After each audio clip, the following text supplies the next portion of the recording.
یہ ابھی 4 دنوں کی پیداوار ہے، یہ انگریزوں کے دور سے چلے ہیں، یہ وہابی ہے، یہ لا مذہب ہے، یہ غیر مقلد ہے، ان کا ایجاد کرنے والا انگریز ہے۔ آئیے ہم آپ کو بتاتے ہیں ہم ہیں کون، ہمارا تعارف کیا ہے، ہماری پہچان کیا ہے، ہم کس کو پوجتے ہیں، کس کے طریقے پہ پوجتے ہیں، ہم کس کو مانتے ہیں۔ ہم اہل السنہ والجماع ہیں، ہم اہل الحدیث ہیں، ہم اتنے ہی پرانے ہیں جتنا اسلام پرانا ہے۔ ہمارے ایک ہاتھ میں رب کا کلام ہے، ایک ہاتھ میں محمد رسول اللہ صلی اللہ علیہ وسلم کا فرمان ہے۔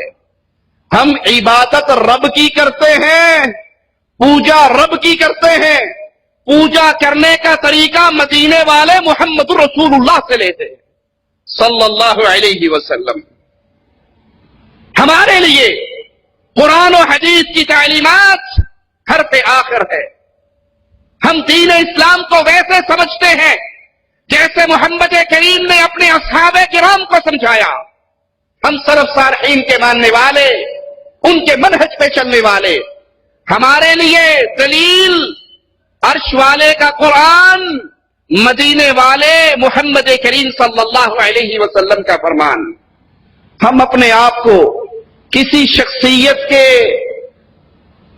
قول پر گردن جھکانے کے لیے ایسے تیار نہیں کرتے کہ اگر اس کا قول، اس کا فعل اللہ اور اس کے رسول کے حکموں سے ٹکرائے، ہم پھر بھی یہ کہیں جی بات تو ٹھیک ہے، حدیث تو ٹھیک ہے، پر ہمارے مذہب میں نہیں ہے۔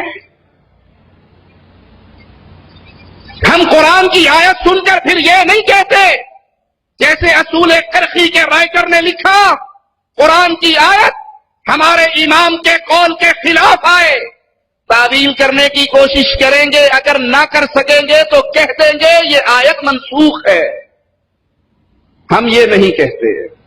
ہمارا ایمان و عقیدہ کیا ہے، ہماری سوچ اور منہج کیا ہے؟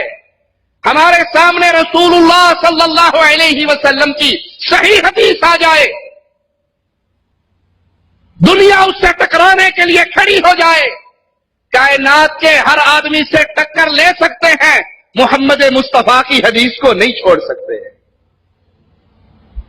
ہم نے کسی کو اپنے لیے اس مقام پہ فائز نہیں کیا جس مقام پر محمد رسول اللہ کو عرش والے رب نے کیا ہے۔ جو اس کے پیچھے چلا وہ اللہ کی اتباع کرنے والا، عبادت کرنے والا ہے، اور جو مصطفیٰ کو چھوڑ دیتا ہے وہ رب کی جنت کو چھوڑ دیتا ہے۔ ہمیں انگریز کی اولاد کہنے والوں، لا مذہب کہنے والوں،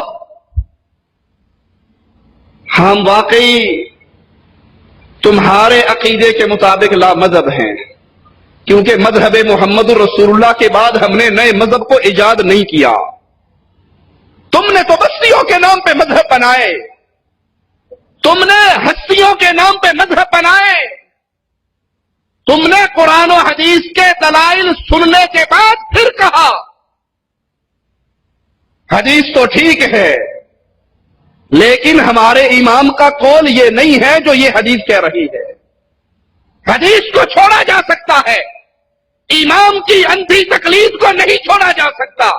رب محمد کی قسم، ہم کائنات کے ہر آدمی کی بات کو ٹھوکر مار سکتے ہیں، فاطمہ کے بابا کی کسی بات کو نہیں جھٹلا سکتے صلی اللہ علیہ وسلم۔